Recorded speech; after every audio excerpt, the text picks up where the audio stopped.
ಅವರನ್ನು ಪೂರ್ಣ ಅರ್ಥ ಮಾಡಿಕೊಳ್ಳುವುದಕ್ಕೆ ಆಗಿಲ್ಲ. ಜಸ್ಟ್ ಅರ್ಧ ಮಾಡಿಕೊಂಡಿದ್ದು ಕೇವಲ 50ರಷ್ಟು ಮಾತ್ರವೇ ಆಗಿದೆ. ಉಳಿದ ಅರ್ಥ ಮಾಡಿಕೊಳ್ಳೋಕೆ ಅವರು ಬಿಟ್ಟುಕೊಟ್ಟೇ ಇಲ್ಲ ಎಂಬುದಾಗಿ ಮಾಜಿ ಡಿಸಿಎಂ ಡಾಕ್ಟರ್ ಜಿ ಪರಮೇಶ್ವರ್ ಹೇಳಿದ್ದಾರೆ ಎಂದು ಸಿದ್ದರಾಮೋತ್ಸವ ಪೂರ್ವಭಾವಿ ಸಭೆಯಲ್ಲಿ ಭಾಗವಹಿಸಿ ಮಾತನಾಡಿದ ಅವರು, ನಾನು ಸಿದ್ದರಾಮಯ್ಯನನ್ನ ಪೂರ್ಣ ಅರ್ಥ ಮಾಡಿಕೊಳ್ಳಲು ಆಗಿಲ್ಲ. 8 ವರ್ಷ ಒಟ್ಟಿಗೆ ಕೆಲಸ ಮಾಡಿದ್ದೇನೆ. ಆದರೂ ಅವರನ್ನು ಅರ್ಥ ಮಾಡಿಕೊಂಡಿದ್ದು ಕೇವಲ 50% ಮಾತ್ರವಾಗಿದೆ.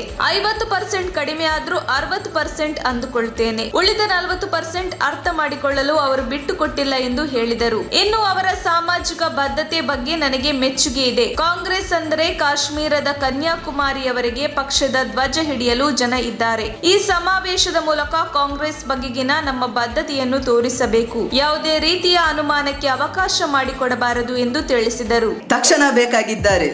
ತುಮಕೂರಿನ ಹೆಸರಾಂತ ಕಂಪನಿಯಲ್ಲಿ ಗುತ್ತಿಗೆ ಕಾರ್ಮಿಕರಾಗಿ ಕೆಲಸ ಮಾಡಲು ಯುವಕರು ಮತ್ತು ಯುವತಿಯರು ಬೇಕಾಗಿದ್ದಾರೆ. ಲೋಡಿಂಗ್ ಮತ್ತು ಅನ್ಲೋಡಿಂಗ್ ಕೆಲಸ ಮಾಡುವವರು ಬೇಕಾಗಿದ್ದಾರೆ. ವಿದ್ಯಾರ್ಥಿ SSLC, PUC, BSc pass file. ನೇರ ಸಂದರ್ಶನ ಇರುತ್ತದೆ. ESI ಮತ್ತು PF ಸೌಲಭ್ಯ ಇರುತ್ತದೆ. ಆಸಕ್ತರು ಕೂಡಲೇ ಸಂಪರ್ಕಿಸಿ. Naveen GL, phone number 9743103968.